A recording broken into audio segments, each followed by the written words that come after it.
We all want to figure out who we are. As Bob Dylan says, hey, and just create it. We all want to know what that is. Be affirmative, way to go forward, how to play offense. But I found that that's hard, man. That's hard. What's much easier, and I think the reasonable first step to figuring out who we are is let's define who we're not. Let's pick out those people, places, things we do, habits we have that don't pay us back, that don't feed us tomorrow, that don't give us green lights in the future. Those investments that don't have ROI. Those ones that we keep waking up tomorrow in a little bit of a debit. Damn it, I got a hangover. I had the same amount of drinks at that bar as I have somewhere else, but I got a worse hangover. Well, maybe it was the conversation people we were hanging out with. Eliminate those, and by process of elimination, sheer mathematics, you end up with more room for the things that do feed you. So it's a much easier thing to start pointing out, you know what? I keep doing that and it doesn't pay me back. Now, I'm not getting my compounding asset on that decision. Eliminate those, and by sheer mathematics, we end up with more of what does feed us and pay us back, who we are.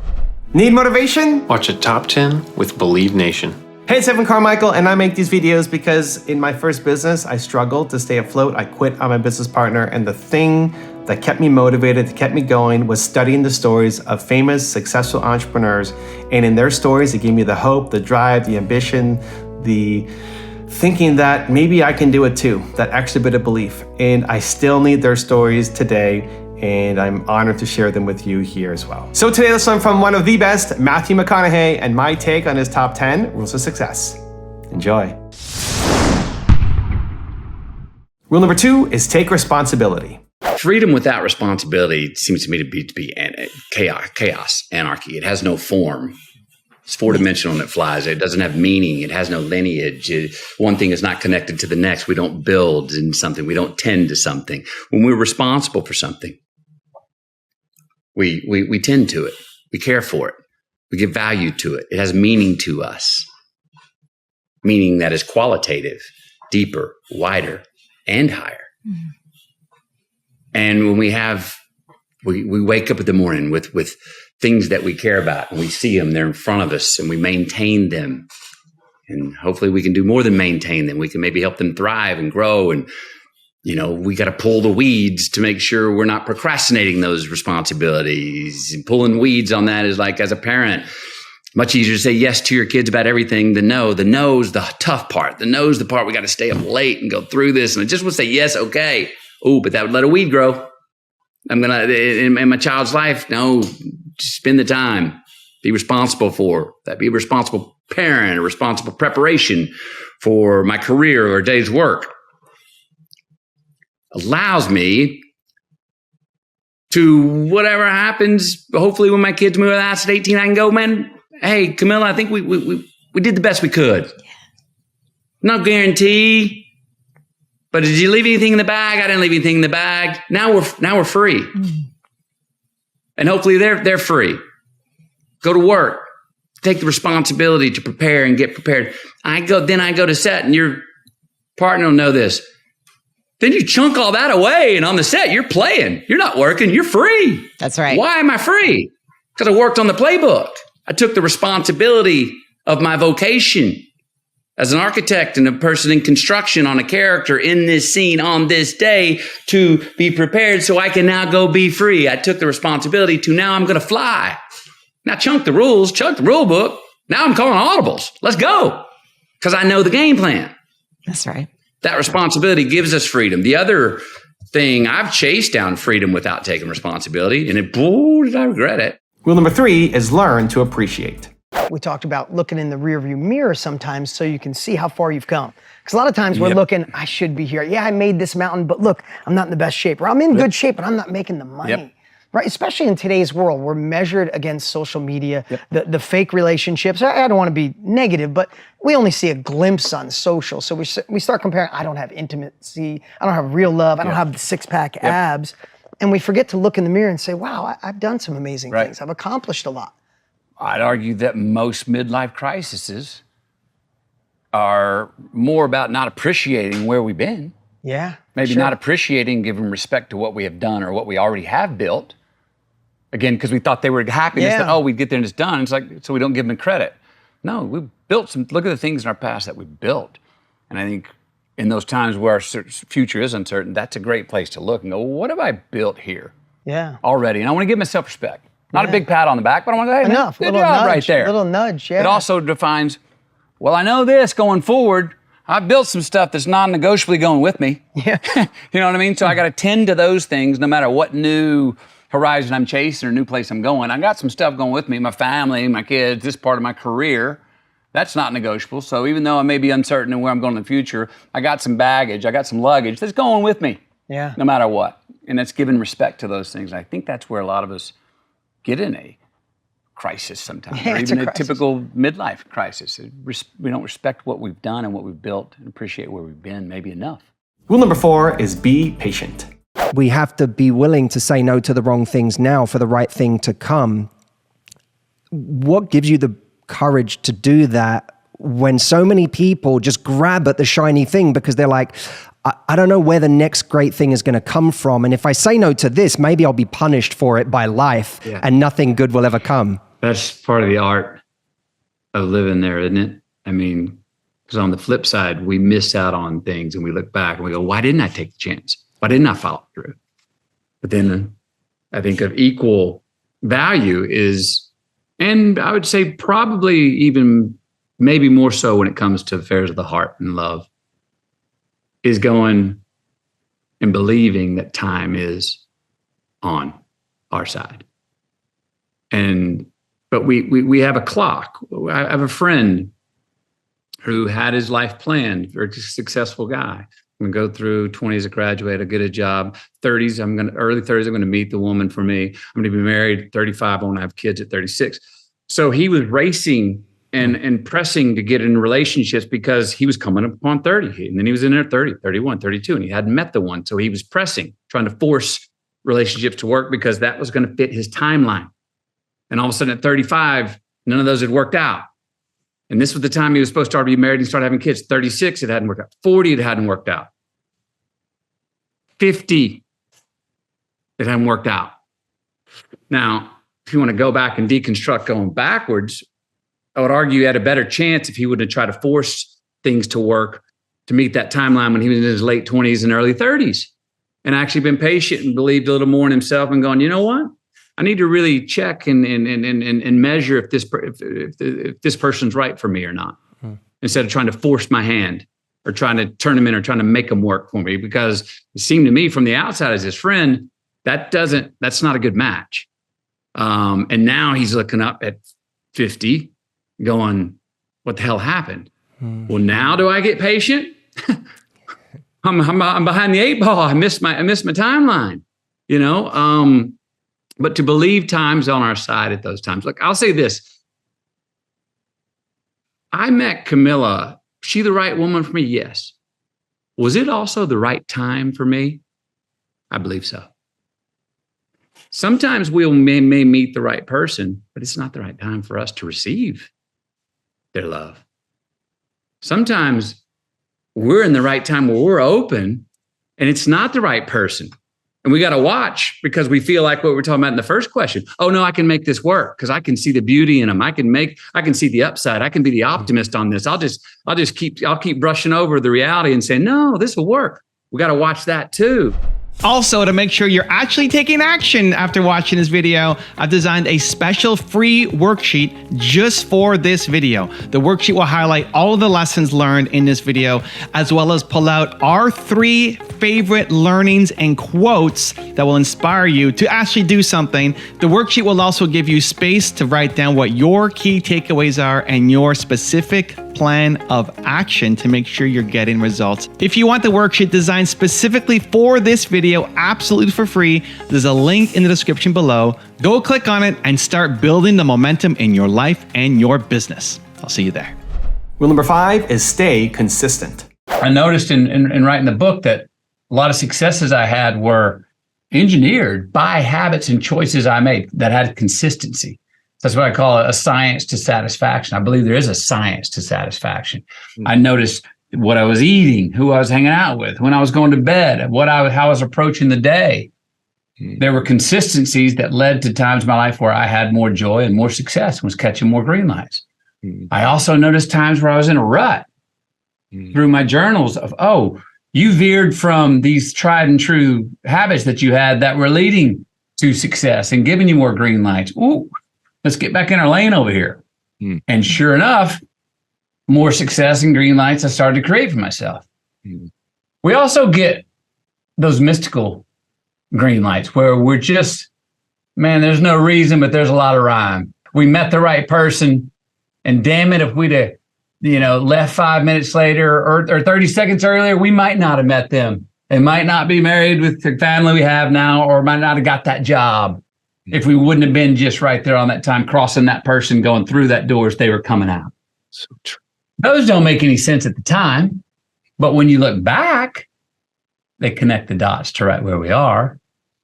And that gets into more of the art of living. So that's why I call it the science of satisfaction leads to the art of living. Rule number 6 is know when to pivot.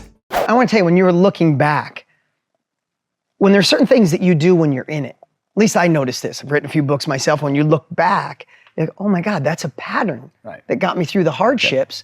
Oh my God, I do focus on solutions. When you're in it, and it's something to think about, when you're in it, you're not like, I'm a solution-focused person, right? I love the movie, or the story you told about when you shaved your head, right? Yeah. Like, that just showed to me the night we were talking about it, I was like, damn, you're just an immediately solution-oriented person. You didn't come up with a script and say, this is who I am. It's just what you did, and now it's a pattern and you're teaching other people. Right? Yeah. I think that's a key for all of us is, and I call this, once we are faced with the inevitable, get relative. Meaning the quicker we are faced with a struggle or a problem that we need to solve, the quicker we go, all right, is this real? Yep, it's real. All right, what am I going to do about this? Yeah. Instead of going, I can't Whose believe fault this it happened is, to me. why me? Is this really real? It's real again. It's real again tomorrow. It's real again. It's been real for a day. It's been real for a week. It's been real for a year. It's been real for a decade. Yeah. It's been real my whole life. The quicker we go, no, it's real. Now, let's get on with keeping our eyes open for solutions. How can I out-hustle this situation? Sometimes how can I out-endure this situation? Yeah. Sometimes it's, I need to pivot. Need to change the old aperture, change lenses on the way I'm looking at this position. I've been banging my head on this door only to find out that if I backed up 10 feet, I could see there's a opening over there and I could walk around the damn door. Yeah. And then sometimes we got to just go, man, I'm banging my head on this thing. My head's bruised and bloody. And I've looked all around it from every angle. I don't see a solution. I raise the white flag. I'll fight another battle, man. You got that one. I'm going to spend some more time on some other problem. Rule number 7 is practice gratitude. When did you realize that gratitude was the key for you in opening up so many doors?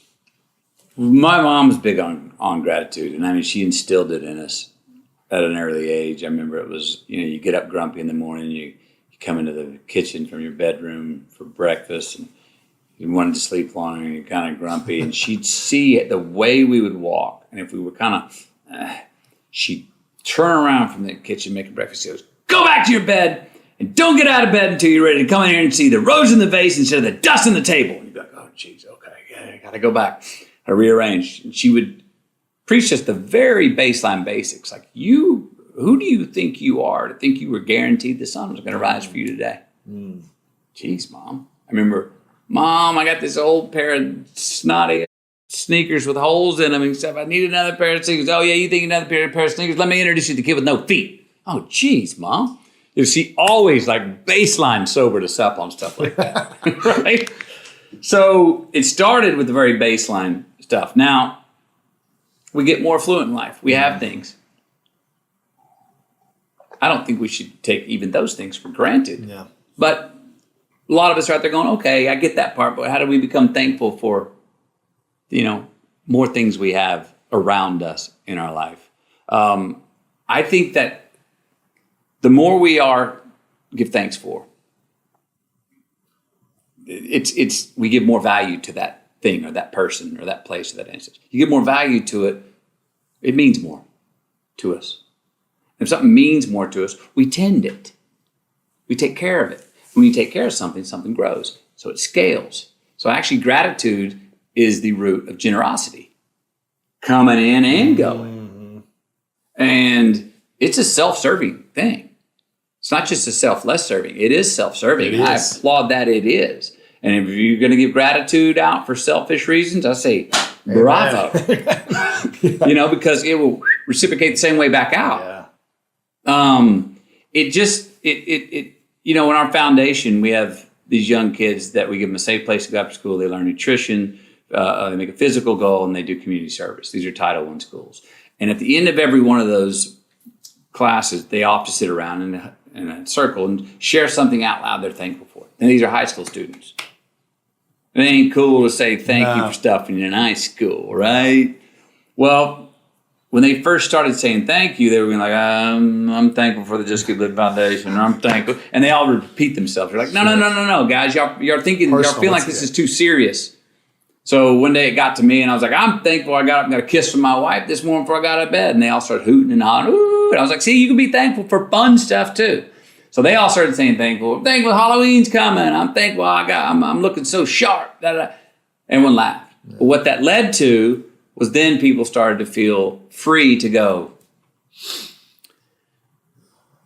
I'm thankful my mom was out of the hospital. I'm thankful my sister got into that college. I'm thankful my dad got a job. And when we asked them, what's your favorite thing about the gratitude circle? This is the coolest answer. They started coming up to us and saying, well, my favorite thing about it is that I'm for the first time hearing peers of mine say thank you for something in their lives that I have in mind that I've always taken for granted. There's that reciprocity again. Rule number 8 is catch more green lights. For anybody watching or listening right now, if they have not read the book yet, can you tell us where the idea for green lights came from, and like, what is a green light and how do we catch more of them in our lives? Sure. So I've journaled since I was 14. I finally got the courage to go away and see what the heck I had in those journals. So there's 35 years of writing. I had always kind of my out was, when I die, Camilla or somebody will go back and have a look, and that was an excuse. So I packed them all up, went away, and had a look, and I found themes in them. I found habits and choices that I made in my life that measurably led to successes and me getting what I wanted. I saw times where I was in a rut and noticed, you got off track with choices you were making. You were approaching life differently. You were trying to skate by on some things that you knew were tested and true for you, but you were trying to see if you could get by without them. And they were measurable. I also noticed, and that would be the science of satisfaction. Green lights, you can engineer them through your choices. You can be cool to your future self by choices you make today. You can invest in yourself, pass on a plastic ring for a golden crown tomorrow, so to speak. That's the ones you can engineer, the science of satisfaction.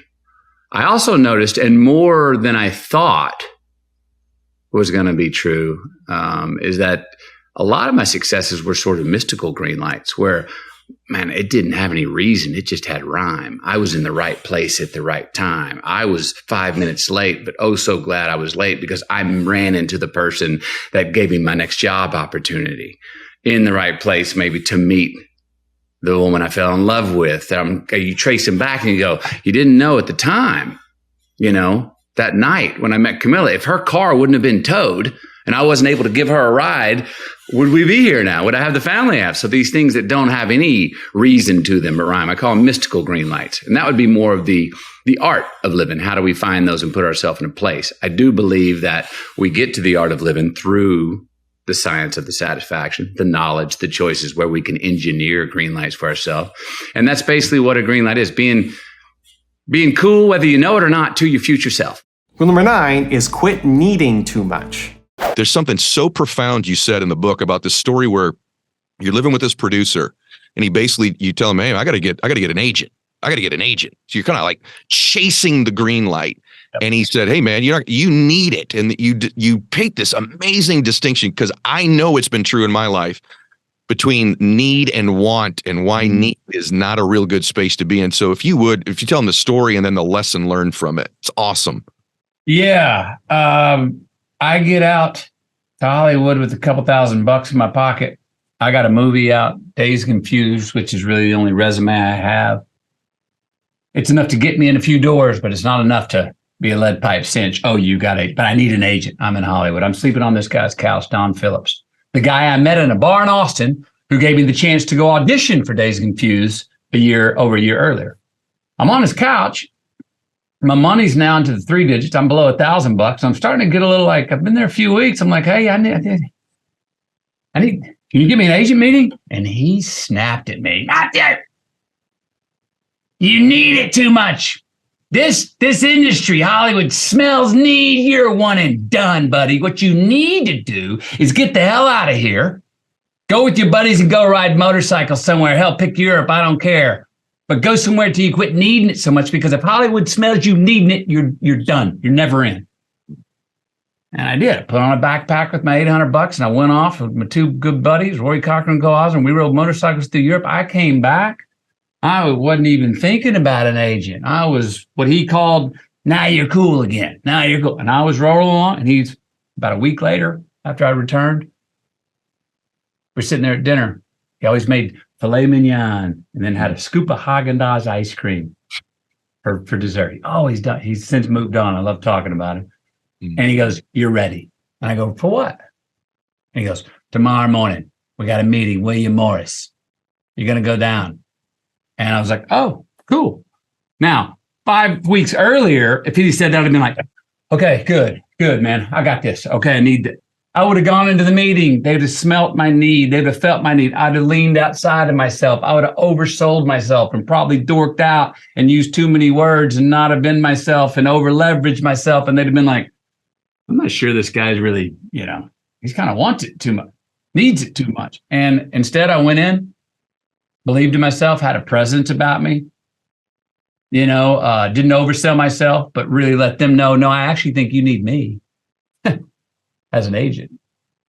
And that made me a more valuable asset to them. I got an agent, and then my first 2 auditions in Hollywood from that agent, I got the jobs.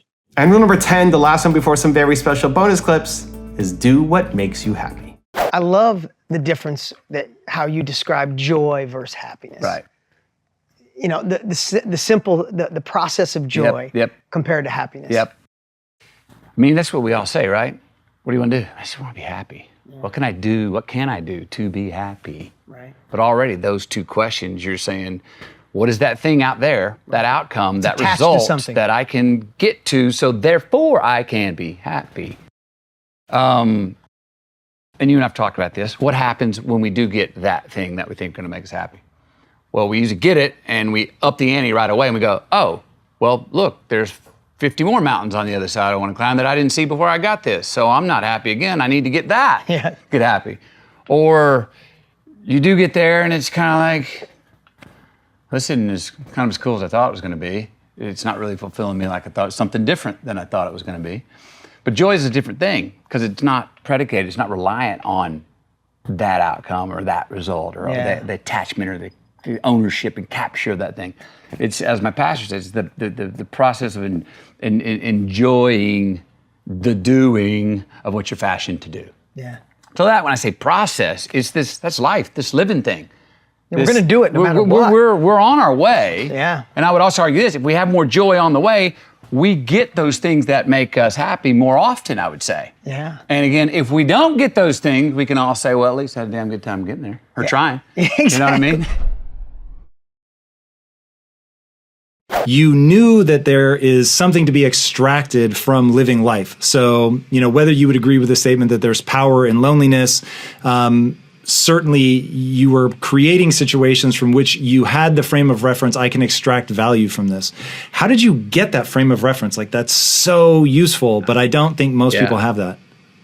I don't know exactly where I got it. I mean, I would say, again, to call back that Australian year where I did not have a choice, where I was forced into that situation and saw the green light assets from being alone and quite lonely. I do think that there's great value in being alone. And if we are alone and we get bored and we don't like the company, ding, may that light go off to say that does not mean we need to pick up our phone to get some attention or go to the bottle to ease the anxiety or go online to get some feedback to entertain ourselves. No, it's actually a great time to say, no, sit here in that discomfort long enough to go, okay, until you come out the other side to go, all right, I'm good with me again. Now it's part of that. I write about it about traveling in general. Ideally, you don't go to a place. I always say this. I don't want to leave a place I travel to until I get to the point of going, I could live here. This could be my existence. And as soon as I get to that point, then I'm like, okay, you can go. Now I can go. That's the same thing in the personal journeys. Stick with it till you get through the uncomfortable times, until you go, you know what? I can spend time with myself. I could do this. I could do this forever. Well, then it's okay to go re-engage, pick up your phone, go see your friends, go have a drink, what have you. Go look for those things that are the other relationships in life. But hopefully not until. There's great value in not doing that until you go, I'm good with me and me for right now. When you went back and looked at your journals, were you surprised at the wisdom of some of the things that you said when you were younger? Was there anything that stuck out that you didn't expect? Obviously, the earlier diary entries were whys. Why, what, where, when, hows. It was the questions. There was a question mark after everything. So I was always seeking the questions. As I evolved and got older, I started to answer some of those questions and could sum them up in a wisdom bomb or an aphorism or a bumper sticker, right? But it didn't lead to any fewer questions. My questions evolved, I think. But as I said earlier, the questions I was asking at 14 about existence and who am I and what matters and what's life about, how the world works, who am I in this world? I still question those. But to interrupt you quickly there, it is unusual for a 14-year-old to be asking those kinds of questions. So I'm curious, like, where do you think that comes from in you? I don't know. I don't know how to answer that, because we weren't raised as a very introspective family. We always have our prayer and gratitude as a family. We were raised as consistent extroverts. I mean, like, I wasn't allowed to watch TV or read because my mom would say, why read about or watch somebody do something that you can go do yourself? Get outside. As always, go do it. Go experience it. So, I don't know where. My family, my mom wasn't really a writer. My dad wasn't. I was always, though, early on, the inquisitor of the family, the interrogator, the one who wasn't satisfied with mom and dad just going, because we said so. I would go, well, let's get underneath this. That's why I was going to be a lawyer. They were like, dude, Matthew, the youngest one, you debate things and question things to the nth degree, and it's exhausting at times. So I was always sort of wanting to get to the underbelly of the meaning of things at a very early age. So I don't know where that came from, but that's just kind of, I think, always been who I am. I've been keeping journals since I was 14 years old. And so I guess starting 15 years ago, I always carried this treasure chest full of the journals I'd been keeping, and they were filling up that treasure chest. And I would take it with me to any place that we went for an extended amount of time, put it over there to the right of my proverbial desk and go, have it there, because if you get the itch and you get some time, I dare you to go on that treasure chest and see what's in there. Well, I've threatened to open up that treasure chest and see what those journals held for the past 15 years. Didn't have the courage really to open it up. Didn't want to make the time to go in there because I was intimidated of looking back at 50 years or however many years of my life. I'm not one for really liking to look back over my shoulder. I'm somebody who likes to, I'm still someone who rather enjoys making the sandwich more than eating it. I like making my movies more than I even like watching them. I like doing things, moving on, and heading forward. So, well, you must have had some idea too when you were making those journals, at least in principle, that you owed an obligation to yourself at some point to look back over them. And I can see that would be intimidating because you're creating a task for yourself, a task of reconsideration and contemplation, I suppose. Well, my excuse was, when I die, Camilla will open them up, and if there's something worth sharing, she'll do it. Which wasn't used in martyrdom, if there's something worth it. How did you not self-sabotage when you were just getting hit after hit and opportunity after opportunity and you were going downhill? How do you not do that where you self-sabotage, and what do you recommend for other people so they don't do it when the opportunities are coming? Great topic, because I have tripped myself running downhill before. I have face planted, broke my nose and to proverbially make sure I was felt. It's like you don't need to go that hard. You know what I mean? We don't need to draw blood, McConaughey, just to make sure we can feel. So there's been times I have not been graceful when I was running downhill. But I shook hands with the fact that, okay, obviously it means you give a damn, McConaughey. Obviously it means you're trying to read through the mendacities of life. You're trying to get down to the common denominator about what really matters to you. You're trying to understand all this affluence and things coming to you that you never had yesterday that now you have, and you want 80 hours in a day, but they're still only given 24. I got to get some discernment in here. And for me, I've had the ability, and I have taken what I call fugamundi, a walkabout. I have taken those solo trips with myself. What we talked about earlier in the conversation, gone to a place where I could hear myself think, where I could get my head and my heart aligned. In those times of great affluence, sometimes it's all heady. And I have a piece in the book about when you can, ask yourself if you want to before you do. Well, in times of great influence, we have a lot of I can in front of us. Tons of opportunity. And too many options can make a tyrant out of anybody. Yeah.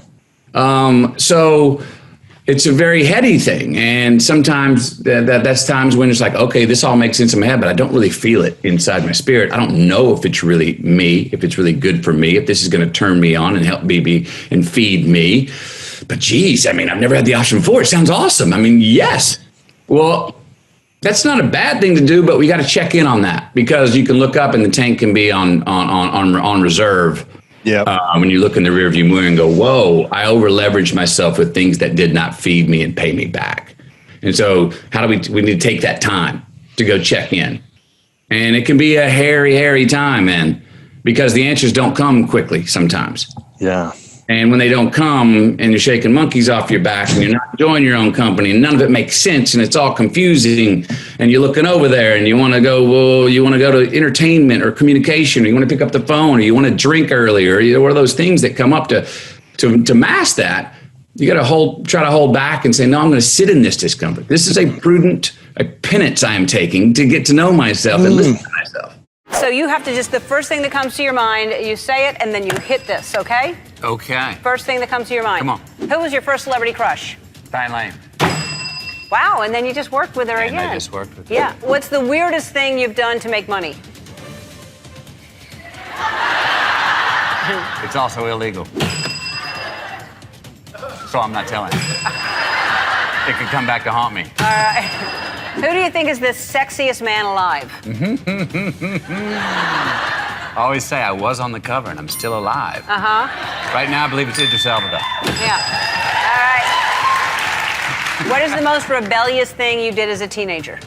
13, I got really mad at the parents and I'm running away. And as soon as they went, oh, you are, and they beat me to my room to start packing my bags, helping me, and then pushed me out the door, I went, oh, I don't think I really want to go as bad as I thought I did. Yeah, I wasn't that rebellious. No, so not at all. What's something you do that embarrasses your kids? Sing, hum, and dance a lot. Anywhere. All right. Besides making love, showering, swimming, or playing bongos, what is something else you enjoy doing naked?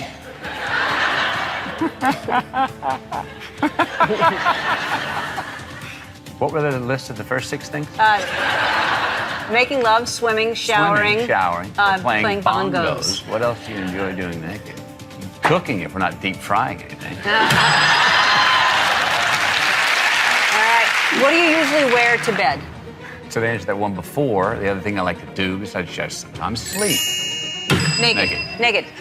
What celebrity can you do an impression of? I don't do impressions of celebrities. Okay. There's a lot of anger when you hit that thing. What on-screen co-star were you most nervous to kiss? I'm happy to say I'm going back through a bit of a log here of... That could take a while. Help me out. Yeah. Not Diane, because you had a crush on her? We did kiss, but you haven't seen the movie, so yes, we did. That's a good answer. Thank you. Okay. Diane Lane, because I did have a crush on her from Lonesome Dove when she was Lori Dawn, so I was kissing myself. How did your wife feel about that? Wonderful. What's a ridiculous thing you're afraid of? Oh, backflips. It's ridiculous. And I'm afraid of them. I agree with you. If you can't sleep in the middle of the night, what do you do? Well, I go to this Calm app and listen to this reading. Of yourself. There's a Calm app because his voice is so soothing that he actually did. You have to hear it. It must be said, I don't like to refer to myself, but Matthew and I go back a long way. In fact, we did a scene together in Contact. Sure did. That movie, that was a space movie. Yeah. Which is nothing compared to this space movie. No, that different. But I will say that's the movie that got me somewhat interested in just being able to go further than just my imagination, realizing what might be out there. Oh, that may be the new frontier, space. That's the film that got me thinking about, for me, God's backyard was bigger than I thought, and it was more tangible. And in this one, I get to actually go explore it. Interstellar, I get to actually go there. I mean, you throw all yourself into these roles in every way. Is that something you just feel you have to do rather than kind of fake it? Yeah, I mean, I guess I'm vain that way. Yeah. That's the fun for me. I like saying, never be eccentric for eccentricity's sake. I'm not looking for something odd to do or extreme to do. If it comes from the man I'm playing, then great. And then that's the fun of what I get to do. I get to go say, hey, for 8 months, you've got a green light and your only responsibility is to this man that you're playing. That's it. And that's what's fun about acting and being an actor for hire. One, in the way I was raised, and some people say it's a Southern thing, so maybe you know what I'm talking about, but you probably know what I'm talking about, whether it's a Southern thing or just a human thing. One, I'm got a career. I'm making a living at it. So you learn to be thankful for just that. Mm-hmm. But maybe I didn't feel as involved with my career. Maybe I was too, because you have to get by. Part of growing up is you have to get by being impressed with whatever you're doing. Right. You got to be respectful of it, but you have to get past being impressed. You can't do a good interview if you're overly impressed with the person you're talking to. You got to be involved, and it's got to be even level, right? Yeah. Same for, I think, for me as an actor, I'd be really involved with my career and ask myself those questions. What is it I want to do? And again, at that time, I didn't know exactly what I wanted to do. I was eliminating things that I did not want to do, though. And sometimes by process of elimination, you start to single out the stuff, the places you go that don't pay back residuals, the choices you make that maybe don't pay off and make your life more satisfactory down the line, and you end up with more things in front of you that do give back to you. So that's what a lot of my 30s were about, but I didn't go off. I've never been a hasty one to go and get nervous about like, oh my God, what am I gonna do?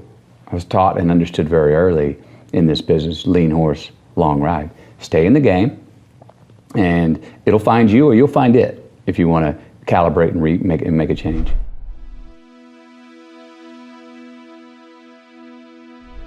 Because you made it this far in a video, I want to celebrate you. Most people start and don't finish. Most people never actually follow through. Most people say they want something, but they don't ever do the work to actually get it. But you're different. You are special. Believe Nation, you made it here all the way to the end, and I love you. So as a special celebration, if you put a hashtag Believe down in the comments below on this video, I will showcase you and celebrate you somewhere on the screen in a future video because you are awesome. For 10 more amazing rules from Leo DiCaprio, check the video right there next to me. I think you'll love it. Continue to believe, and I'll see you there. If there's one thing that I'm really proud of in my entire career, it's that moment at 16 to say that. It was the first memory that I had. It's the first thing I can think of is saying, I want to be an actor.